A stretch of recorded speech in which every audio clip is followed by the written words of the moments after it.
ನಮಸ್ಕಾರ ಸ್ನೇಹಿತರೆ ನಾವು ಆಲ್ರೆಡಿ ಕೆಪಿಎಸ್ಸಿ ಗ್ರೂಪ್ಸ್ ಬಿ ಎಕ್ಸಾಮ್ಗೆ ಸಂಬಂಧಪಟ್ಟಂತೆ ಅಂಡ್ ಕೆಎಸ್ ಕೂಡ ಹೆಲ್ಪ್ ಆಗುತ್ತಿದ್ದು ಬ್ಯಾಕ್ವರ್ಡ್ ಕ್ಲಾಸಸ್ ಡಿಪಾರ್ಟ್ಮೆಂಟ್ ನ ವಿಡಿಯೋ ಸರಣಿಗಳು ಸ್ಪೆಸಿಫಿಕ್ ಪೇಪರ್ ಏನ್ ಮಾಡ್ತಾ ಇದೀವಿ.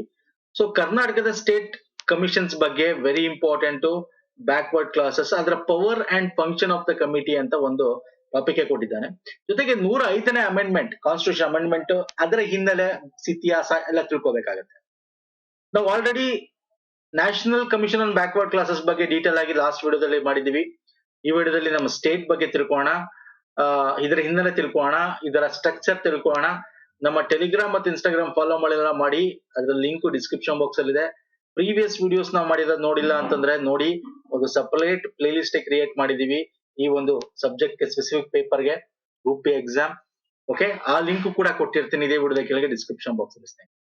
ನಮ್ಮ ಟೆಲಿಗ್ರಾಮ್ ಜಾಯ್ನ್ ಆಗಿ ಪುನೀತ್ ಫೋರಂ ಅಂತ ಈ ರೀತಿ ಸಿಂಬಲ್ ಇರುತ್ತೆ, ಪುನೀತ್ ಫೋರಂ ಅಂತ ಸರ್ಚ್ ಮಾಡಿದ್ರು ಕೂಡ ಟೆಲಿಗ್ರಾಮ್ ಇನ್ಸ್ಟಾಗ್ರಾಮ್ ಅಲ್ಲಿ ನೀವು ಜಾಯ್ನ್ ಆಗುತ್ತೆ. ಸೊ ಬನ್ನಿ ನೋಡಿ, ಸಿಲೆಬಸ್ ಅಲ್ಲಿ already reservation in India, backward class commission, reservation in Karnataka, SC OBC act ಮಾಡಬೇಕು ಮಾಡೋಣ, ಆಕ್ಟ್ ಗಳು ಲಾಸ್ಟ್ ಟೈಮ್ ಮಾಡೋಣ ಅಂತ ಹೇಳಿದ್ರೆ ಇದಾದ್ಮೇಲೆ ಆಕ್ಟ್ ಗಳನ್ನ ತಗೋತೀನಿ. EWS ಮಾಡಿದೀವಿ ಆಲ್ರೆಡಿ. ಇವಾಗ Karnataka state commission backward classes functions and power ಅಂತಿದೆ. 1995 ಆಕ್ಟ್ ಇದೆ, ಆಕ್ಟ್ ನ ಮುಂದೆ ಮಾಡ್ತೀನಿ. ಇದಾದ್ಮೇಲೆ ನೆಕ್ಸ್ಟ್ ಆಕ್ಟ್ ನೇ ತಗೋತೀನಿ 1995. Okay, so creamy layer concepts already ಆಗಿದೆ. ಇದಾದ್ರೆ ಇನ್ 1995 ಆಕ್ಟ್ ಇದೆ, 1992 ಇದೆ, 1990 ಇದೆ. ಸೊ ಇವೆಲ್ಲ ನಾವು ಮಾಡ್ಬೇಕಾಗತ್ತೆ, ಮಾಡೋಣ ಇವೆಲ್ಲ ಸ್ನೇಹಿತರೆ. ಸೊ ನಾನು ಡೈರೆಕ್ಟ್ ಆಗಿ ಬರ್ತೀನಿ. First state national commission backward classes, ಹಿಂದುಳಿದ ವರ್ಗಗಳ ರಾಷ್ಟ್ರೀಯ ಆಯೋಗ ತಿಳ್ಕೊಂಡ್ವಿ. ಅದ ಇತಿಹಾಸ ನಾವು ಆಲ್ರೆಡಿ ನೋಡಿದ್ವಿ, ಹೆಂಗೆ ಕಾಕಾ ಸಾಹೇಬ್ ಕಾಲ್ಕೇರ್ ಅವ್ರಿಗೂ ಮೊದಲನೇದಾಗಿ ಹಿಂದುಳಿದ ವರ್ಗಗಳ ಆಯೋಗ ನೇಮಕ ಆಗಿದ್ದು, ಆಮೇಲೆ ಬಿ ಮಂಡಲ್ ಕಮಿಷನ್ ಆಗಿದ್ದು, ಆಮೇಲೆ ಆ ವರದಿ, ಆಮೇಲೆ ಅದನ್ನ ತಂದಿದ್ದು ಜಾರಿಗೆ, ಆಮೇಲೆ ಅದು ಸುಪ್ರೀಂ ಕೋರ್ಟ್ ಹೋಗಿದ್ದು. ಅವ್ರು ಹೋಗಿ ಸುಪ್ರೀಂ ಕೋರ್ಟ್ ಅದ ಏನ್ ಹೇಳ್ತಾರೆ, ನೀವು ಪ್ರತಿ ಒಂದು ಸ್ಟೇಟ್ಗೂ ಹಾಗೂ ನ್ಯಾಷನಲ್ ಕೂಡ ಒಂದು ಸಪರೇಟ್ ಆಗಿರ್ತಕ್ಕಂಥ ಹಿಂದುಳಿದ ವರ್ಗಗಳ ಶಾಶ್ವತ ಆಯೋಗ ಬೇಕು ಅಂತ ಹೇಳುತ್ತೆ. ಅವಾಗ ಬರ್ತಕ್ಕಂಥದ್ದೇ ನಮ್ಮ ಸ್ಟೇಟ್ ಅಲ್ಲಿ ಕೂಡ, ಪ್ರತಿ ಸ್ಟೇಟ್ ಅಲ್ಲೂ ಕೂಡ state Karnataka state commission for backward classes ಅಂತ. ಓಕೆ, ಸೊ ಅದಕ್ಕೆ ತಕ್ಕಂತೆ ನಮ್ಮ ಬ್ಯಾಕ್ವರ್ಡ್ ಕ್ಲಾಸಸ್ ಸಮಿತಿಗಳು ಕೂಡ ಇದೆ. ನಾಗನಗೌಡ ಸಮಿತಿ, ಆವನೂರು, ಇವೆಲ್ಲ ಇಂಪಾರ್ಟೆಂಟ್ ಸಮಿತಿಗಳು ಇವು. ಇದನ್ನ ನಾನು ಆಲ್ರೆಡಿ ಪ್ರೀವಿಯಸ್ ವಿಡಿಯೋದಲ್ಲಿ ಡಿಸ್ಕಸ್ ಮಾಡಿದ್ದೀನಿ ಈ ಸಮಿತಿಗಳ ಬಗ್ಗೆ. ಈ ಸಮಿತಿ ಏನ್ ಶಿಫಾರಸ್ ಮಾಡ್ತು ಇದೆಲ್ಲ ನಾನು ಪ್ರೀವಿಯಸ್ ವಿಡಿಯೋ ಡಿಸ್ಕಸ್ ಮಾಡಿದ್ದೀನಿ, ಲಿಂಕ್ ಡಿಸ್ಕ್ರಿಪ್ಷನ್ ಬಾಕ್ಸ್ ನೋಡಿ. ವೆರಿ ಇಂಪಾರ್ಟೆಂಟ್, ಸ್ಟಾರ್ಟಿಂಗ್ ಡಿಸ್ಕಸ್ ಮಾಡಿದ್ದೀನಿ. ಹಾಗಾಗಿ ಈ ಸಮಿತಿಗಳ ಬಗ್ಗೆ ನಾನೀಗ ಡಿಸ್ಕಸ್ ಮಾಡ್ತಾ ಇಲ್ಲ, ಯಾಕಂದ್ರೆ ಅದನ್ನ ಆಲ್ರೆಡಿ ಡಿಸ್ಕಸ್ ಮಾಡಾಗಿದೆ. ಸೊ ಇಲ್ಲಿ Karnataka state commission of backward classes ಯಾವಾಗ ಜಾರಿಗೆ ಬಂತು, ಯಾವಾಗ ತೀರ್ಪು ಬರುತ್ತೆ? 1995 ಆಕ್ಟ್ ಇದೆಯಲ್ಲ, ದಟ್ ಇಸ್ ವೆರಿ ಇಂಪಾರ್ಟೆಂಟ್. 1995 ಕಾಯ್ದೆ ಫಸ್ಟ್ ಬಿಲ್ ಮಾಡ್ತಾರೆ, ಅದು ಅಪ್ರೂವ್ ಆಗುತ್ತೆ, ಆಮೇಲೆ ಅದಕ್ಕೆ ಅಂಕಿತ ಆಗುತ್ತೆ. ಸೊ 1997 ಡಿಸೆಂಬರ್ 1ನೇ ತಾರೀಕು ಜಾರಿಗೆ ಬರುತ್ತೆ. ಬಟ್ ಇದನ್ನ ನಾವು 1995 ಆಕ್ಟ್ ಅಂತಾನೆ ಕರಿತೀವಿ, ಯಾಕಂದ್ರೆ ಅವಾಗ ಇದನ್ನ ಅವರು ಮಂಡಿಸಿದ್ರು. ಓಕೆ, ಅದ ಹೆಸರು 1995 ಆಕ್ಟ್. ಜಾರಿಗೆ ಬಂದಿದ್ದು 1997 ಇಂದ. ಇದೆಲ್ಲ ಇದೆಯಲ್ಲ, ಇದೆಲ್ಲ ಡೇಟ್ಸ್ ಮಂತ್ಸ್ ಇದೆಯಲ್ಲ, ಇವೆಲ್ಲ ಇಂಪಾರ್ಟೆಂಟ್, ಇವೆಲ್ಲ ಎಕ್ಸಾಮ್ ಅಲ್ಲಿ ಕೇಳ್ತಾನೆ, ಗೊತ್ತಿರಬೇಕು. ಓಕೆ, ಇದು ನಮ್ಮ ರಾಜ್ಯಗಳಲ್ಲಿ ಜಾತಿವಾರು ಸಮೀಕ್ಷೆ ಆಗಿರ್ಬೋದು, ಅದ್ರ ಸಂಬಂಧಪಟ್ಟಂತೆ ಬ್ಯಾಕ್ವರ್ಡ್ ಕ್ಲಾಸಸ್ ಸಂಬಂಧಪಟ್ಟಂತೆ ಅದರ ಕಲ್ಯಾಣ ಕಾರ್ಯಕ್ರಮಗಳಿಗೆ ಸಂಬಂಧಪಟ್ಟಂತೆ ಕೆಲಸ ಮಾಡುತ್ತೆ. ಇನ್ನು ಈ ಆಯೋಗದಲ್ಲಿ ಎಷ್ಟು ಜನ ಇರ್ತಾರೆ ಸರ್? ಈ ಆಯೋಗದಲ್ಲಿ ಒಟ್ಟು ಅಧ್ಯಕ್ಷ ಒಬ್ಬ ಇರ್ತಾನೆ, ಇನ್ನ 5 ಜನ ಸದಸ್ಯರು ಇರ್ತಾರೆ. ನಮ್ಮ ಸೆಂಟ್ರಲ್ ನೋಡಿದ್ರೆ 3 ಜನ ಇರ್ತಾರೆ, ಇಲ್ಲಿ ಸ್ಟೇಟ್ ಅಲ್ಲಿ 5 ನೋಡಿ.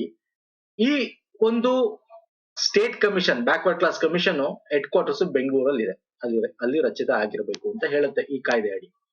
ಮತ್ತೆ ಒಬ್ಬ ಅಧ್ಯಕ್ಷ ಇರ್ತಾನೆ, ಅವರು ಉಚ್ಚ ನ್ಯಾಯಮೂರ್ತಿ ಆಗಿರುವ ಅಥವಾ ನ್ಯಾಯಮೂರ್ತಿ ಆಗಿದ್ದ ಅಥವಾ ಉಚ್ಚ ನ್ಯಾಯಾಧೀಶರಾಗಿ ನೇಮಕ ಮಾಡೋದು ಅರ್ಹನಾಗಿರುವ, ಅಂದ್ರೆ ಅವ್ರು ಪ್ರೀವಿಯಸ್ ಆಗಿರ್ಬೋದು, ಈಗ ರಿಟೈರ್ಡ್ ಆಗಿರ್ಬೋದು, ಅಥವಾ ಈಗ ನ್ಯಾಯಮೂರ್ತಿ ಆಗಿರ್ಬೋದು, ಅಥವಾ ಆ ನ್ಯಾಯಮೂರ್ತಿಗೆ ಅರ್ಹರಿರುವ ಕಾನೂನು ಪಂಡಿತನಾಗಿರ್ತಕ್ಕಂಥ ಒಬ್ಬ ವ್ಯಕ್ತಿನ ಅಧ್ಯಕ್ಷನಾಗಿ ನೇಮಕ ಮಾಡ್ತಾರೆ. ಜೊತೆಗೆ 5 ಸದಸ್ಯರು ಇರ್ತಾರೆ, ಅದರಲ್ಲಿ ಒಬ್ಬರು ಮಹಿಳೆಯಾಗಿರತಕ್ಕದ್ದು, ಒಬ್ಬರು ಸಮಾಜ ವಿಜ್ಞಾನಿ ಅಂದ್ರೆ ಸೋಷಿಯಲ್ ಸೈಂಟಿಸ್ಟ್, ಅಂದ್ರೆ ಸಮಾಜದ ಬಗ್ಗೆ, ಹಿಂದುಳಿದ ವರ್ಗಗಳ ಬಗ್ಗೆ, ಸಾಮಾಜಿಕ ಪಿಡಿಗಳ ಬಗ್ಗೆ ಅವ್ರಿಗೆ ಗೊತ್ತಿರಬೇಕು. ಸೊ ಅವ್ರು ಒಬ್ರು ಇರ್ಲೇಬೇಕು, ಒಬ್ರು ಮಹಿಳೆ ಇರ್ಲೇಬೇಕು, 5 ಜನ. ಓಕೆ, ಇನ್ನು ಈ ಕಮಿಷನರ್ ಯಾರಾಗಿರ್ತಾರೆ? ಆಯೋಗದ ಸದಸ್ಯ ಕಾರ್ಯದರ್ಶಿ ಆಗಿರತಕ್ಕಂಥದ್ದು commissioner. The backward class welfare department shall be the member secretary of the commission. Secretary ಯಾರಾಗಿರ್ತಾರೆ ಅವರು ಆ ಕಮಿಷನರ್ ಆಗಿರ್ತಾರೆ. ಸೊ ನಾವು ಈಗ ಹಂಗೆ ಕರ್ನಾಟಕದಲ್ಲಿ ಹಿಂದುಳಿದ ವರ್ಗ ಆಯೋಗದ ಬಗ್ಗೆ ನಾವು ನೋಡೋದಾದ್ರೆ 1996 1819 ನೋಡ್ಬೇಕಾಗುತ್ತೆ. ಲೆಸ್ಲಿ ಮಿಲ್ಲರ್ ಕಮಿಟಿ, ರಾಜರಾಯ ನಮ್ಮ ಮೈಸೂರು ಅರಸರು ಒಡೆಯರಿದ್ದ ಕಾಲದಿಂದ, ಇದನ್ನು ಕೂಡ ನಾನು ಸ್ಟಾರ್ಟಿಂಗ್ ವಿಡಿಯೋದಲ್ಲಿ ಡಿಸ್ಕಸ್ ಮಾಡಿದ್ದೇನೆ. ಇದರಲ್ಲಿ ನಾನ್ ಬ್ರಾಹ್ಮಣ್ ಬಿಟ್ಟು ಇನ್ನೆಲ್ಲರಿಗೂ ರಿಸರ್ವೇಶನ್ ಕೊಡಬೇಕು ಅಂತ ಹೇಳ್ತಕ್ಕಂಥ ಸಮಿತಿ ಮೊದಲನೇ ಸಮಿತಿ ನಮ್ಮ ಕರ್ನಾಟಕದಲ್ಲಿ. ಅದ್ರಲ್ಲಿ ಲೆಸ್ಲಿ ಮಿಲ್ಲರ್ ಅಲ್ಲಿ ಯಾರ್ಯಾರು ಸದಸ್ಯರಿದ್ರು ನೋಡಿ, 5 ಜನ. ಅವಾಗ ಜಾಸ್ತಿ ಜನನು ಇರ್ತಾ ಇದ್ರು, ಇವಾಗಿರೋದು ಒಬ್ಬ ಅಧ್ಯಕ್ಷ, ಇನ್ನು 5 ಜನ ಸದಸ್ಯ. ನಾಗನಗೌಡ ಸಮಿತಿ ನಾನು ಹೇಳಿದೆ ನಿಮ್ಗೆ, ಅದ್ರಲ್ಲಿ ಯಾರ್ಯಾರು ಸದಸ್ಯರಿದ್ರು. ಅವನೂರು ಸಮಿತಿ ಅಂತ ಹೇಳಿದೆ, ಅದ್ರಲ್ಲಿ ಯಾರ್ಯಾರು ಸದಸ್ಯರಿದ್ರು. ಓಕೆ, ಇದನ್ನೆಲ್ಲ ಕೇಳುವಂತ ಚಾನ್ಸಸ್ ಇರುತ್ತೆ. ಅಟ್ಲೀಸ್ಟ್ ತುಂಬಾ ಇಂಪಾರ್ಟೆಂಟ್ ಆಗಿರ್ತಕ್ಕಂಥ ಲೆಸ್ಲಿ ಮಿಲ್ಲರ್, ನಾಗನಗೌಡ, ಅವನೂರು, ಓಕೆ, ಆಮೇಲೆ ಇನ್ನೊಂದು ಚಿನ್ನಪ್ಪ ರೆಡ್ಡಿ ಸಮಿತಿ, ಅಥವಾ ಇತ್ತೀಚೆಗೆ ಇರ್ತಕ್ಕಂಥ ಕಾಂತರಾಜ್ ಸಮಿತಿ, ಇತ್ತೀಚೆಗೆ 2014ರಿಂದ, ಇದನ್ನಾರು ಅಟ್ಲೀಸ್ಟ್ ನೋಡ್ಕೋಬೇಕು ನೀವು. ಇದ್ರ ಮೇಲೆ ಕ್ವಶನ್ ಬರೋಕಂತ ಚಾನ್ಸಸ್ ಇರುತ್ತೆ. ಶ್ರೀ ಎಚ್ ಕಾಂತರಾಜು 2014-19, ಯಾಕಂದ್ರೆ ಇವರೇ ನಮ್ಗೆ OBC ಅಥವಾ ಜಾತಿವಾರು ಸಮೀಕ್ಷೆ ಬಗ್ಗೆ ಸರ್ಕಾರ ತಗೊಂಡಿದೆ, ಇನ್ನು ಬಿಡುಗಡೆ ಮಾಡಿಲ್ಲ ಪಬ್ಲಿಕ್ ಗೆ, ಸರ್ಕಾರ ಹತ್ರ ಇದೆ, ಅಕ್ಸೆಪ್ಟ್ ಮಾಡ್ಕೊಂಡಿರೋ ರಿಪೋರ್ಟ್ ಮಾಡಿದ್ದಿವ್ರು. ಓಕೆ, ಇವರ ನಂತರ ಜಯಪ್ರಕಾಶ್ ಹೆಗ್ಡೆಗೆ ಹ್ಯಾಂಡ್ ಓವರ್ ಮಾಡ್ತಾರೆ, ಇವ್ರು ಸರ್ಕಾರಕ್ಕೆ ಕೊಡ್ತಾರೆ. ಇಲ್ಲಿ ಕಾಂತರಾಜ್ ಸಮಿತಿಲಿ ಯಾರ್ಯಾರಿದ್ರು? ಶ್ರೀ ಲಿಂಗಪ್ಪನವರು, ಧರ್ಮರಾಜರು, ಗುರುಲಿಂಗಯ್ಯ, ಮಾನೇಗಾರ, ಗೋಪಾಲ, ಇವರೆಲ್ಲ ಇದ್ರು. ಇನ್ ಜಯಪ್ರಕಾಶ್ ಹೆಗಡೆ, ಇವರು ಈಗ ಆಲ್ರೆಡಿ ರಿಸೈನ್ ಮಾಡ್ಬಿಟ್ಟಿದ್ದಾರೆ. ಓಕೆ, ಈಗ ಅವರು MP ಕ್ಯಾಂಡಿಡೇಟ್ ಆಗಿ ಕಾಂಗ್ರೆಸ್ ಇಂದ ಸ್ಪರ್ಧೆ ಮಾಡ್ತಾ ಇದ್ದಾರೆ. ದಿಸ್ ಈಸ್ ದ ಲಾಸ್ಟ್ ನಮ್ಮ ಕರ್ನಾಟಕದ ಸ್ಟೇಟ್ ನ ಬ್ಯಾಕ್ವರ್ಡ್ ಕ್ಲಾಸ್ ಕಮಿಷನ್. ಇದಾದ್ಮೇಲೆ ಇನ್ನು ಮಾಡಿಲ್ಲ, ಇನ್ನು ಕಾನ್ಸ್ಟಿಟ್ಯೂಟ್ ಆಗಿಲ್ಲ. ಮಾಡ್ಬೇಕು, ಬಟ್ ಇನ್ನು ಮಾಡಿಲ್ಲ. ಓಕೆ, ವೆಬ್ಸೈಟ್ ಅಲ್ಲೂ ನಾಟ್ ಎಟ್ ಕಾನ್ಸ್ಟಿಟ್ಯೂಟ್ ಅಂತಾನೆ ನಿಮಗೆ ಕಾಣಿಸೋದು. ಸೊ ಜಯಪ್ರಕಾಶ್ ಹೆಗಡೆ ಸಮಿತಿಲಿ ಯಾರ್ಯಾರಿದ್ರು? ಕಲ್ಯಾಣ್ ಕುಮಾರ್ HS, ನೋಡಿ ಇಲ್ಲಿ 1, 2, 3, 4, 5 ಜನ ಸದಸ್ಯರು. ಇಲ್ಲಿ ನೋಡಿ 1, 2, 3, 4, 5 ಜನ ಸದಸ್ಯರು, ಒಬ್ಬ ಅಧ್ಯಕ್ಷ. ಓಕೆ, ಕಲ್ಯಾಣ್ ಕುಮಾರ್, BS ರಾಜಶೇಖರ್, ಸುವರ್ಣ, ಅರುಣ್ ಕುಮಾರ್, ಶಾರದಾ ನಾಯ್ಕ್, ಇವರೆಲ್ಲ ಅದರ ಒಂದು ಸದಸ್ಯರಾಗಿದ್ರು. ಓಕೆ, ಸೊ ಈಗ ಸಮಿತಿ ಇನ್ನೊಂದು, ಇವರು ರಿಸೈನ್ ಆದ್ಮೇಲೆ ಎಲ್ಲ ಇದಾದ್ಮೇಲೆ, ಇವ್ರ ಸಮಿತಿ ಎಂಡ್ ಆದ್ಮೇಲೆ ಈಗ ಒಂದು ಮಾಡ್ಬೇಕು, ಮೋಸ್ಟ್ ಪ್ರಾಬ್ಲಿ ಆಫ್ಟರ್ ಎಲೆಕ್ಷನ್ ಮಾಡ್ಬೋದು. ಇದನ್ನ ಕರೆಂಟ್ ಅಫೇರ್ ಅಪ್ಡೇಟ್ ಮಾಡ್ತಾ ಇರ್ತೀನಿ ನಾನು. ಓಕೆ, ಈಗ ಯಾರ್ಯಾರಿದ್ದಾರೆ, ಯಾವ ಸಮಿತಿ ಎಂಡ್ ಆಗಿದೆ, ಇದು ನಿಮಗೆ ಗೊತ್ತಿರಬೇಕು. ಓಕೆ, ಸೊ ಇಂಥದ್ದು ಎಕ್ಸಾಮ್ ಅಲ್ಲಿ ಕೇಳ್ತಾರೆ. ಸೊ ಡೀಟೇಲ್ ಕೊಟ್ಟಿದ್ದೀನಿ ನಿಮ್ಗೆ, ಸ್ಟಾರ್ಟಿಂಗ್ ನಮ್ಮ ಅರಸರ ಆಡಳಿತದಿಂದ ಸ್ವತಂತ್ರ ಪೂರ್ವ, ಸ್ವತಂತ್ರ ನಂತರ, ಸೊ ಎಲ್ಲ ಕೂಡ ಡೀಟೇಲ್ ಕೊಟ್ಟಿದ್ದೀನಿ, ಪ್ರಮುಖವಾದ ಸಮಿತಿಗಳು. ಓಕೆ, ಈ ಸಮಿತಿಗಳು ಏನ್ ಮಾಡ್ತೇವೆ ಸರ್? ಈ ಸಮಿತಿಗಳೇನು? ಹೇಗೇನ್ ನಮ್ಮ ನ್ಯಾಷನಲ್ ಏನ್ ಮಾಡ್ತೇವೆ ಸಮಿತಿಗಳು? National backward class commission, state ಅಲ್ಲಿ ಬ್ಯಾಕ್ವರ್ಡ್ ಕ್ಲಾಸ್ ಕಮಿಷನ್ ಅದೇ ಮಾಡುತ್ತೆ. ಯಾವ್ದಾದ್ರು ಹಿಂದುಳಿದ ವರ್ಗಗಳ ಪಟ್ಟಿಗೆ ಸೇರಿಸ್ಬೇಕಾ? ಮೊದ್ಲಿರ್ಲಿಲ್ಲ, 105ನೇ ತಿದ್ದುಪಡಿ ಗೊತ್ತಿರ್ಬೇಕು ನಿಮ್ಗೆ. ಮೊದ್ಲಿತ್ತು 102 ಕಿತ್ಕೊಂಡಿತ್ತು, ಪುನಃ 105 ಕೊಡ್ತು. ನಾನು ಡಿಸ್ಕಸ್ ಮಾಡ್ತೀನಿ ಅದನ್ನು ಕೂಡ ಇದೇ ವಿಡಿಯೋದಲ್ಲಿ, ಅದು ಕೂಡ ಇಂಪಾರ್ಟೆಂಟ್ ಎಕ್ಸಾಮ್ಗೆ. ಅದಕ್ಕಿಂತ ಮುಂಚೆ ಇವ್ರು ಏನ್ ಮಾಡ್ತಾರೆ? ರಾಜ್ಯಗಳಲ್ಲಿ, ಆ ಒಂದು ರಾಜ್ಯದಲ್ಲಿ ಹಿಂದುಳಿದ ವರ್ಗಗಳನ್ನ ಸೇರಿಸಬೇಕು. ಯಾರು ಹಿಂದುಳಿದ ವರ್ಗಗಳು ಪಟ್ಟಿ ಮಾಡಲಾಗದು, ವಿಚಾರಣೆ ಮಾಡ್ತಕ್ಕಂಥದ್ದು, ಯಾವ್ದು ಸೇರಿಸಲಾಗಿಲ್ಲ, ಯಾವ್ದು ಮಾಡಬೇಕು, ಸರ್ಕಾರಕ್ಕೆ ಸಲಹೆ ಕೊಡ್ತಕ್ಕಂಥದ್ದು, ಆ ಕೆಲಸಗಳು ಮಾಡ್ತಕ್ಕಂಥದ್ದು. ಮತ್ತೆ ಹಿಂದುಳಿದ ವರ್ಗಗಳ ಸಾಮಾಜಿಕ ಶೈಕ್ಷಣಿಕ ಸ್ಥಿತಿಗತಿ ಸಮಸ್ಯೆ ಬಗ್ಗೆ ಸರ್ವೆ ಮಾಡ್ತಕ್ಕಂಥದ್ದು, ಆ ರಿಪೋರ್ಟ್ ನ ಕಳಿಸ್ತಕ್ಕಂಥದ್ದು. ಓಕೆ, ಮತ್ತೆ ಏನಾದ್ರು ಸರ್ಕಾರ ಕಾರ್ಯಕ್ರಮಗಳು ಹಮ್ಮಿಕೊಂಡಿದ್ರೆ ಅದ್ರ ಅನುಷ್ಠಾನ ಆಗ್ತಾ ಇದೆಯಾ ಕರೆಕ್ಟ್ ಆಗಿ, ಅದನ್ನ ರಿವ್ಯೂ ಮಾಡ್ತಕ್ಕಂಥ, ಮೇಲ್ವಿಚಾರಣೆ ಮಾಡ್ತಕ್ಕಂಥದ್ದು. ಸೊ ಇವೆಲ್ಲ ಕೂಡ ಅದರಲ್ಲಿ ಅಡಿಯಲ್ಲೇ ಬರುತ್ತೆ. ಮತ್ತೆ ದೂರುಗಳು, ಏನಾದ್ರು ದೂರುಗಳಿದ್ರೆ ಹಿಂದುಳಿದ ವರ್ಗಗಳ ಬಗ್ಗೆ ಆ ದೂರುಗಳನ್ನ ವಿಚಾರಣೆ ಮಾಡ್ತಕ್ಕಂಥದ್ದು, ಮತ್ತೆ ಸರ್ಕಾರಕ್ಕೆ ಸಲಹೆ ಏನಾದ್ರು ಕೊಡ್ಬೇಕಾದ್ರೆ ಕೊಡ್ತಕ್ಕಂಥದ್ದು, ಈ ಕೆಲಸ ಮಾಡುತ್ತೆ. ಸೊ ಈ ಒಂದು ಕೆಲಸದ ಜೊತೆಗೆ, ಓಕೆ, ಈಗ ಏನು ಡಿಸ್ಕಸ್ ಮಾಡಿದೆ, ಸಲಹೆ ಕೊಡೋದು ಅವೆಲ್ಲ, ಇದೆಲ್ಲ ಸರ್ವೆ ಮಾಡೋದು, ಇದೆಲ್ಲ ಅದ್ರ ಕೆಲಸ. ಸೊ ಇದರ ಫಂಕ್ಷನ್ಸ್ ಅಂಡ್ ಕಮಿಷನ್ ಪವರ್ಸ್ ನಮಗೆ ಸಿಲೆಬಸ್ ಅಲ್ಲಿ ಕೇಳಿದ್ದಾನೆ. 1995 ಆಕ್ಟ್ ಅಲ್ಲಿ ಇದೆ. ಓಕೆ, ಬಟ್ ಸ್ಟಿಲ್ ನಾನು ಇಲ್ಲಿ ಇದನ್ನು ತಗೊಂಡಿರೋದ್ರಿಂದ ಇಲ್ಲಿ ನಾನು ನಿಮಗೆ ಅದ್ರ ಬಗ್ಗೆ ಒಂದು ಐಡಿಯಾ ಕೊಟ್ಬಿಡ್ತೀನಿ. Functions and power. ಫಂಕ್ಷನ್ಸ್ ನೋಡಿ, ಫಂಕ್ಷನ್ಸ್ ಅಂದ್ರೆ ಏನು, ನೀವು ಆಲ್ರೆಡಿ ಡಿಸ್ಕಸ್ ಮಾಡಿದೆ. 1995 ಕಾಯ್ದೆ 9, ಓಕೆ, ಪ್ರಕರಣ ಅಥವಾ ಸೆಕ್ಷನ್ ಅಥವಾ ನಿಯಮ ಅಥವಾ ನಿಮ್ಗೆ ಏನಂತ ಕೊಡ್ಬೋದು, 9, ಇದನ್ನ ಎಕ್ಸಾಮ್ ಅಲ್ಲಿ ಕೇಳ್ತಾನೆ. This is very important. Functions of the commission state backward class ನಿಮಗೆ 1995 ಆಕ್ಟ್ ಏನಿದೆ, Karnataka state commission backward class ಕಾಯ್ದೆ, ಇದರ 9ನೇ ಒಂದು ಪ್ರಕರಣದಲ್ಲಿ ಬರುತ್ತೆ, ಸೆಕ್ಷನ್ ಅಲ್ಲಿ ಬರುತ್ತೆ. ಇವಾಗ ನಾನು ಹೇಳಿದೆ ಆದ್ರೆ ಏನ್ ಫಂಕ್ಷನ್ಸ್ ಅಂತ, ಈಗೇನ್ ಡಿಸ್ಕಸ್ ಮಾಡಿದೆ ನಾನು ನಿಮ್ಗೆ ಆಲ್ರೆಡಿ. ಸರ್ವೆ ಮಾಡೋದು, ಹೆಲ್ಪ್, ಅವರ ಯೋಗಕ್ಷೇಮ ನೋಡೋದು, ಏನಾದ್ರು ದೂರುಗಳು ಬಂದು ಪರಿಶೀಲನೆ ಮಾಡೋದು, ಮತ್ತೆ ಸರ್ಕಾರಕ್ಕೆ ಯಾವ್ದಾದ್ರು ಅದ್ರ ಬಗ್ಗೆ ಶಿಫಾರಸು ಮಾಡೋದು, ಇದೆಲ್ಲ ಅದರ ಫಂಕ್ಷನ್ಸ್. ಇನ್ ಪವರ್, ಅಧಿಕಾರ ಬೇಕಲ್ಲ, ಅದು ಸೆಕ್ಷನ್ 10 ಅಲ್ಲಿ ಇದೆ. ವೆರಿ ಇಂಪಾರ್ಟೆಂಟ್, ಕೇಳ್ತಾನೆ ಎಕ್ಸಾಮ್. ಸೆಕ್ಷನ್ 10 ಅಲ್ಲಿ ಏನ್ ಹೇಳುತ್ತೆ, ಇದಕ್ಕೆ ಒಂದು ಸಿವಿಲ್ ಕ್ವಾಸಿ ಜುಡಿಷಿಯಲ್ ಬಾಡಿ ಅಂತ ಹೇಳ್ತೀನಿ. ಅರೆ ನ್ಯಾಯಾಂಗ ಅಂದ್ರೆ ಸಿವಿಲ್ ನ್ಯಾಯಾಲಯದ ಎಲ್ಲ ಅಧಿಕಾರ ಇದಕ್ಕಿದೆ. ಯಾವ್ದಾದ್ರು ತಪ್ಪು ಮಾಡಿದ್ರೆ ಯಾವ್ದಾದ್ರು ಕಂಪ್ಲೇಂಟ್ ಬಂದ್ರೆ ಅದ್ರ ಬಗ್ಗೆ ವಿಚಾರಣೆ ಮಾಡುತ್ತೆ, ಸಮನ್ಸ್ ಕೊಡುತ್ತೆ ಆ ವ್ಯಕ್ತಿಗೆ, ಯಾರ ವಿರುದ್ಧ ಬಂದಿದೆ ಅವ್ರಿಗೆ ಸಮನ್ಸ್ ಕೊಡುತ್ತೆ, ಅವ್ನು ಬಂದು ಅಲ್ಲಿ ವಿಚಾರಣೆ ಮಾಡ್ಬೇಕು. ಈಗ ಹೆಂಗೆ ನಮ್ಮ ಆ ಮಹಿಳಾ ಆಯೋಗಗಳಿದೆ, ಅದೇ ರೀತಿ ಇದು ಕೂಡ ಬ್ಯಾಕ್ವರ್ಡ್ ಕ್ಲಾಸ್ ಕಮಿಷನ್ ಸಂಬಂಧಪಟ್ಟ ಏನಾದ್ರು ತೊಂದರೆಗಳಾಗಿದೆ, ಯಾರು ಅದು ಅವ್ರ ಬಗ್ಗೆ ಇದ್ ಮಾಡಿದ್ರೆ, ಸೊ ಕಂಪ್ಲೇಂಟ್ ಹೋದ್ರೆ ಅವರು ಸಮನ್ಸ್ ಕೊಡೋದು, ಮತ್ತೆ ಏನಾದ್ರು ಆ ಕಂಪ್ಲೇಂಟ್ ಸಂಬಂಧಪಟ್ಟ ದಾಖಲೆಗಳನ್ನ ಪರಿಶೋಧನೆ ಮಾಡ್ತಕ್ಕಂಥದ್ದು, ಮತ್ತೆ ಅವ್ರು ಏನು ಕಂಪ್ಲೇಂಟ್ ಬರ್ತಾನೆ ಅವ್ನ್ ಬಂದು ಅವನ ಹತ್ರ ಡೈರೆಕ್ಟ್ ಆಗಿ ಅಫಿಡೇವಿಟ್ ತಗೊಳ್ಳೋದು, ಅಂದ್ರೆ ನಾನು ಕೊಡ್ತಾ ಇರ್ತಕ್ಕಂಥದ್ದು, ನಾನು ಹೇಳ್ತಾ ಇರತಕ್ಕಂಥ ದಾಖಲೆ ಸತ್ಯವಾಗಿದೆ ಅಂತ ಅಫಿಡೇವಿಟ್ ಗಳನ್ನ ತಗೊಳ್ಳೋದು.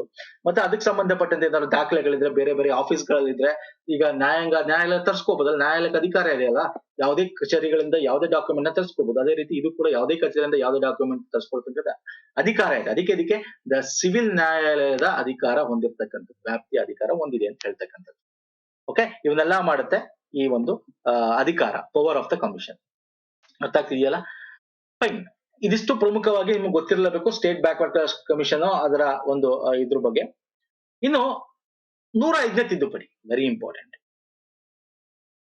ಇದು 105ನೇ ತಿದ್ದುಪಡಿ ಹಿನ್ನೆಲೆ ಗೊತ್ತಿರಬೇಕು ನಿಮ್ಗೆ. ಫಸ್ಟ್ ಎಲ್ಲ ಸ್ಟೇಟ್ ಅಲ್ಲೇ ಮಾಡ್ತಾ ಇದ್ರು OBC ನ. ನಿಮ್ಗೆ 102ನೇ ತಿದ್ದುಪಡಿ ನಾನು ಹೇಳಿದೀನಿ ಆಲ್ರೆಡಿ. 102ನೇ ತಿದ್ದುಪಡಿಲಿ ಏನಾಗುತ್ತೆ, ನಮ್ಮ ನ್ಯಾಷನಲ್ ಕಮಿಷನ್ ಬ್ಯಾಕ್ವರ್ಡ್ ಕ್ಲಾಸಸ್ಗೆ ಸಾಂವಿಧಾನಿಕ ಸ್ಥಾನಮಾನ ತಂದ್ಕೊಡ್ತಾರೆ. ಸಾಂವಿಧಾನಿಕ ಸ್ಥಾನಮಾನ ತಂದ್ಕೊಟ್ರು. ಅದಕ್ಕೆ ಅವಾಗ ಎರಡು ಇಂಪಾರ್ಟೆಂಟ್ ಆಗಿ ಒಂದು ಆರ್ಟಿಕಲ್ ನ ಸೇರಿಸಿರ್ತಾರೆ. 342A ಮತ್ತೆ 338. 338B NCBC ಗೆ ಕೊಟ್ಟಿರ್ತಕ್ಕಂಥ ಅಧಿಕಾರ.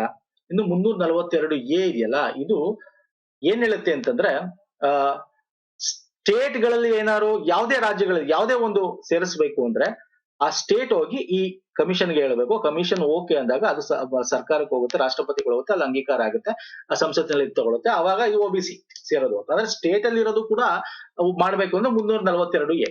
ಇದು ಸುಮ್ನೆ ಸೇರ್ಸಿದ್ರು ಅವಾಗ, ಇಂಟೆನ್ಷನಲ್ ಅಲ್ಲ, ಬೈ ಮಿಸ್ಟೇಕ್ ಸೇರಿತ್ತೋ ಏನೋ ಗೊತ್ತಿಲ್ಲ. ಬಟ್ ಏನಾಗುತ್ತೆ ಅಂತಂದ್ರೆ, ಇದನ್ನ ಇಂಗ್ಲಿಷ್ ಅಲ್ಲಿ ಕೊಟ್ಟಿದ್ದೀನಿ ನೋಡ್ಕೊಳ್ಳಿ. ಸುಪ್ರೀಂ ಕೋರ್ಟ್ ಹೋಗುತ್ತೆ, ಸುಪ್ರೀಂ ಕೋರ್ಟ್ಗೆ ಈ ಕೇಸು ರೆಫರ್ ಆಗುತ್ತೆ. ಸುಪ್ರೀಂ ಕೋರ್ಟ್ ಅವಾಗ ಹೇಳುತ್ತೆ ಒಂದು ಕೇಸಲ್ಲಿ, ಯಾವ ಕೇಸು ಅದು ಕೂಡ ಹೇಳ್ಬಿಡ್ತೀನಿ. 2018 ಸ್ನೇಹಿತರೆ, 18ರಲ್ಲಿ ಏನಾಗುತ್ತೆ, ಮಹಾರಾಷ್ಟ್ರದಲ್ಲಿ, ಓಕೆ, ಮಹಾರಾಷ್ಟ್ರದಲ್ಲಿ ಪ್ಯೂರ್ ಮರಾಠರು ಅಂತ. ಪ್ಯೂರ್ ಮರಾಠ ಅಂದ್ರೆ ಅಲ್ಲಿನ ತುಂಬಾ ತಲತಾಂತರ, ಈಗ ನಾವು ಒಕ್ಕಲತನ ಮಾಡತಕ್ಕಂಥ ಒಕ್ಕಲಿಗರು ಅಂತ ಏನ್ ಕರಿತೀವಿ, ಹಾಗೆ ಗೌಡರು ಅಂತ. ಹಂಗೆ ಅಲ್ಲಿ ಮರಾಠರಿಗೆ ಒಂದು ರಿಸರ್ವೇಶನ್ ಕೊಡ್ಬೇಕು ಅಂತ OBCಗೆ. ಅಲ್ಲಿ ತುಂಬಾ ಹೋರಾಟಗಳಿರ್ತಾರೆ, ಕೊಡ್ತಾರೆ ಕೂಡ. ಎಷ್ಟು ರಿಸರ್ವೇಶನ್ ಕೊಡ್ತಾರೆ? 16% ರಿಸರ್ವೇಶನ್ ಕೊಡ್ತಾರೆ.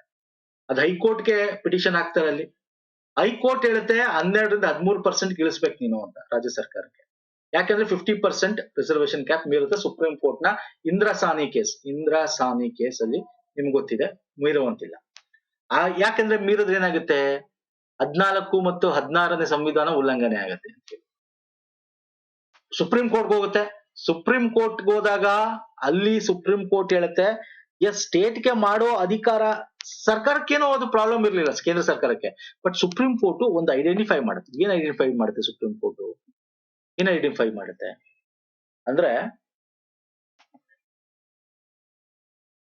342A ಅಂತಕ್ಕಂಥದ್ದು ಇದೆಯಲ್ಲ ಸರ್, ಏನು 2018 102ನೇ ಸಂವಿಧಾನ ತಿದ್ದುಪಡಿ ತಂದ್ರಲ್ಲ, ಅದ್ರ ಪ್ರಕಾರ ನೀವು ಮಾಡುವಂತಿಲ್ಲ. ಇದನ್ನ ಇಲ್ಲಿ ಕೊಟ್ಟಿದ್ದೀನಿ, ಇದು ಆಲ್ರೆಡಿ ಹೇಳಿದೆ ನಾನು ನಿಮ್ಗೆ ಸ್ಟಾರ್ಟಿಂಗ್.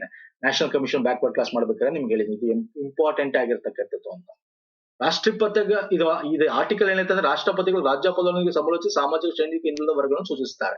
ಅಂದ್ರೆ ನಾವು ಕೊಟ್ಟಿರ್ತಕ್ಕಂಥದ್ದನ್ನ ಅಲ್ಲಿ ಶಿಫಾರಸು ಮಾಡಿ NCBC ರಾಷ್ಟ್ರಪತಿಗೆ ಹೋಗಿ ಅವ್ರು ರಾಜ್ಯಪಾಲ ಶಿಫಾರಸು ಮಾಡಿ ಆ ತರ ಅದು ಆಗ್ತಕ್ಕಂಥದ್ದು. ಸೊ ಹಾಗಾಗಿ ಇದು ನೀನ್ ಮರಾಠಕ್ಕೆ ಕೊಡುವಂತದೇ ಇಲ್ಲ ಅಂತ ಹೇಳ್ಬಿಡ್ತಾರೆ. ಸೊ ಅವಾಗ ಕೇಂದ್ರ ಸರ್ಕಾರದಲ್ಲಿ ಏನಾಗುತ್ತೆ, ಇನ್ನೂ ಒಂದಿದೆ ಆಕ್ಚುಲಿ ಹೇಳ್ಬೇಕು ಅಂದ್ರೆ, ಕೇಂದ್ರ ಸರ್ಕಾರದಲ್ಲಿ ಮರಾಠ ಸಂಬಂಧ ಪಟ್ಟಂತೆ MPs ಇದಾರಲ್ಲ, ಅಂದ್ರೆ ಮಹಾರಾಷ್ಟ್ರದ MP ಗಳು, ಅವ್ರು ಒಂದ್ ಬಿಲ್ನೆ ಮಂಡಿಸ್ಬಿಡ್ತಾರೆ. ಸೋಲಾಗತ್ತೆ ಬಿಲ್ಗೆ, 71 ಜನ ಮಾತ್ರ ವೋಟ್ ಆಗೋದು ಅದ್ರ ಪರವಾಗಿ. ಬಟ್ ಅವಾಗ ಕೇಂದ್ರ ಸರ್ಕಾರಕ್ಕೆ ಅನ್ಸುತ್ತೆ ಇದು ಮೊದ್ಲು ಇತ್ತು ಇದು, ಓಕೆ, 102ಕ್ಕಿಂತ ಮುಂಚೆ, ಹಾಗಾಗಿ 105ನೇ ತಿದ್ದುಪಡಿ ತಂದ್ಬಿಡೋಣ ಅಂತ ಹೇಳಿ 105ನೇ ತಿದ್ದುಪಡಿ ತಂದ್ಬಿಡ್ತಾರೆ. 105ನೇ ತಿದ್ದುಪಡಿ ತರದೇ ಇಂಪಾರ್ಟೆಂಟ್, ಸ್ಟೇಟ್ಗೆ ವಾಪಸ್ಸು ಅವರ ಒಂದು ಪ್ರಾವಿಷನ್ ಅವರ ಅಧಿಕಾರನ ಕೊಡಬೇಕು ರಾಜ್ಯಗಳಿಗೆ ಅಂತ ಹೇಳಿ. ಸೊ ಈ 102ನೇ ತಿದ್ದುಪಡಿನ ಪುನರ್ಸ್ಥಾಪನೆ ಮಾಡ್ತಾರೆ ರಾಜ್ಯ ಸರ್ಕಾರಗಳಿಗೆ. ನೀವು ನಿಮ್ಮ ಒಂದು ಸ್ಟೇಟ್ ನ OBC ಲಿಸ್ಟ್ ನ ಏನ್ ಮಾಡ್ಬೇಕು, ನಿಮ್ಮ state commission of backward classes ನ ಮುಖಾಂತರ ನೀವು ಯಾವ್ದು ತೆಗಿಬೇಕು, ಯಾವ ಒಂದು ಜಾತಿಗಳನ್ನ ನೀವು OBC ಇಂದ ಇಡಬೇಕು, ಮೌಲ್ಯಮಾಪನ ಮಾಡಬೇಕು, ನಿಮಗೆ ಸೇರಿರ್ಬೇಕು ಅಂತ 105ನೇ ತಿದ್ದುಪಡಿ ತಂದ್ಬಿಡ್ತಾರೆ. ಸೊ ಅವಾಗ್ಲಿಂದ ಏನಾಗುತ್ತೆ, 105ನೇ ತಿದ್ದುಪಡಿ ಬಂದಿದೆ ಎಲ್ಲಿ ಸರ್, ನಮ್ಮ ಒಂದು ಸ್ಟೇಟ್ ಗಳಲ್ಲಿ. ಅರ್ಥ ಆಗ್ತಿದೆಯಲ್ಲ? ಸೊ ವೆರಿ ಇಂಪಾರ್ಟೆಂಟ್ ಇದೆಲ್ಲ. ಸೊ ಇದ್ರಲ್ಲಿ ಏನೇನಾಗುತ್ತೆ ಅಂತಂದ್ರೆ ಒಂದು 342A ನಾನು ನಿಮ್ಗೆ ಹೇಳಿದೆ, ನ್ಯಾಯಮೂರ್ತಿ ಎಸ್ ರವೀಂದ್ರ ಭಟ್ ಅವರು ಇದನ್ನ ನೀವು ಮಾಡಕ್ಕಾಗಲ್ಲ ಅಂತ ಮಹಾರಾಷ್ಟ್ರ ಸರ್ಕಾರ ಹೇಳಿದೆ. ಯಾಕಂದ್ರೆ ಸಂಸತ್ 342A ಪರಿಚ್ಛೇದನ ಇದು ವೆರಿ ಇಂಪಾರ್ಟೆಂಟ್, 338B ಇಂಪಾರ್ಟೆಂಟ್, ಮತ್ತೆ 366 ನೋಡಿ ವೆರಿ ಇಂಪಾರ್ಟೆಂಟ್. ನಾನು ಇಲ್ಲಿ ತೋರಿಸ್ತೀನಿ ಮಸೂದೆ ವಿಧೇಯಕದ ಬಗ್ಗೆ. ಇದರಲ್ಲಿ 342A ಕಾಲಂ 1 ಕಾಲಂ 2 ಗೆ ತಿದ್ದುಪಡಿ ತಂದ್ರೆ ಸ್ಟೇಟ್ ಗೆ ಕೊಡುತ್ತೆ. 366 26C ವೆರಿ ಇಂಪಾರ್ಟೆಂಟ್ ಇದು ಕೂಡ. ಇದೇನ ಹೇಳ್ತಾರೆ, ಸ್ಟೇಟ್ ಲಿಸ್ಟ್ ಅಲ್ಲಿ ಇರ್ತಕ್ಕಂಥ OBC ಬಗ್ಗೆ ಮಾತಾಡುತ್ತಿದ್ದು. ಸ್ಟೇಟ್ ಲಿಸ್ಟ್ ಅಲ್ಲಿ OBC ಇನ್ ಸ್ಟೇಟ್ ಲಿಸ್ಟ್ ಬಗ್ಗೆ ಮಾತಾಡುತ್ತೆ. ಓಕೆ, ಸೊ ಹಾಗಾಗಿ ವೆರಿ ಇಂಪಾರ್ಟೆಂಟ್. 338B ನಿಮ್ಗೆ ಗೊತ್ತೇ ಇದೆ, ಇದಿರೋದು national commission on backward classes. ಅವರ ಅಧಿಕಾರ ಏನು, ಅದ್ರ 9 ಅಲ್ಲಿ ಈ ಒಂದು ಸ್ಟೇಟ್ ಅಲ್ಲಿ ಇರ್ತಕ್ಕಂಥದ್ದು ಇದನ್ನ ತಿದ್ದುಪಡಿ ಮಾಡೋದು, ತೆಗೆದಾಕಿ ನಮ್ಮ ರಾಜ್ಯ ಸರ್ಕಾರ ಕೊಡ್ತಕ್ಕಂಥದ್ದು. ಸೊ ಇವೆಲ್ಲ ನಿಮಗೆ ಪ್ರಮುಖವಾದ ಆರ್ಟಿಕಲ್ಸ್. ಇದ್ರ ಮೇಲೆ ಕ್ವಶನ್ಸ್ ಬರ್ತವೆ. ಐದರ್ ಪೇಪರ್, ಈ ಆರ್ಟಿಕಲ್ಸ್ ಎಲ್ಲ ಸಂವಿಧಾನದಲ್ಲಿ ಇರೋದ್ರಿಂದ ಪೇಪರ್ 1 ಅಲ್ಲಾರು ಕೇಳಬಹುದು ಅಥವಾ ಪೇಪರ್ 2 ನಲ್ಲಾರು ನಿಮಗೆ ಕೇಳಬಹುದು. ಓಕೆ, ಇದಿಷ್ಟು ಪ್ರಮುಖವಾಗಿರೋದು ನಮ್ಮ ಕರ್ನಾಟಕದ state commission on backward classes ಬಗ್ಗೆ ಸ್ನೇಹಿತರೆ. ಸೊ ನೆಕ್ಸ್ಟ್ ಈ ಒಂದು ಕ್ಲಾಸಸ್ ನ 1995 ಕಾಯ್ದೆ ಆಕ್ಟ್ ಏನಿದೆ ಅದ್ರ ಬಗ್ಗೆ ಕ್ಲಾಸ್ ಮಾಡೋಣ. ಓಕೆ, ಸೊ ಇದೆಲ್ಲ ಇನ್ನೊಂದು ಇಂಪಾರ್ಟೆಂಟ್ ಡಿಸ್ಕಸ್ ಮಾಡ್ಬೇಕಾಯ್ತು ಇಲ್ಲಿ ಏನು SC ST ಬಗ್ಗೆ. ಓಕೆ, ಆಲ್ರೆಡಿ ನಮ್ಮ ಸ್ಟೇಟ್ ಅಲ್ಲಿ ನಿಮ್ಗೆ ಗೊತ್ತಿದೆ 15 to 17%, 3 to 7% ಮಾಡಿದ್ದಾರೆ. ಅಕ್ಸೆಪ್ಟ್ ಆಗಿದೆ, ಬಟ್ ಇಂಪ್ಲಿಮೆಂಟ್ ಮಾಡಿಲ್ಲ ಅಂತ ನಾನು ಹೇಳಿದೆ. ತುಂಬಾ ಜನ ಕಮೆಂಟ್ ಅಲ್ಲಿ ಇಂಪ್ಲಿಮೆಂಟ್ ಆಗಿದೆ ಅಂತ ಹೇಳ್ತಾ ಇದ್ದೀರಾ. ಅದರ ಒಂದು ಇದು ನಾನು ನೋಡಕ್ ಟೈಮ್ ಸಿಕ್ಕಿಲ್ಲ. ನಿಮ್ಮ ಹತ್ರ ಏನಾದ್ರೂ ಆ ರಾಜ್ಯ ಪತ್ರ ಇಂಪ್ಲಿಮೆಂಟ್ ಆಗಿರೋದು ನಮ್ಮ ಸ್ಟೇಟ್ ನ ಗೆಜೆಟೆಡ್ ಇದೆ ಅಂತ ಅನ್ಬಿಟ್ಟು ಯಾರೋ ಕಮೆಂಟ್ ಕೂಡ ಹಾಕಿದ್ರೆ ಇದ್ರೆ ನಮ್ಮ ಇಮೇಲ್ ID ಕಳಿಸಿ. ಬ್ಯಾಂಕಿಂಗ್ ಫೋರಂ 1 ನಾ ಡಿಸ್ಕ್ರಿಪ್ಷನ್ ಬಾಕ್ಸ್ ಇದೆ.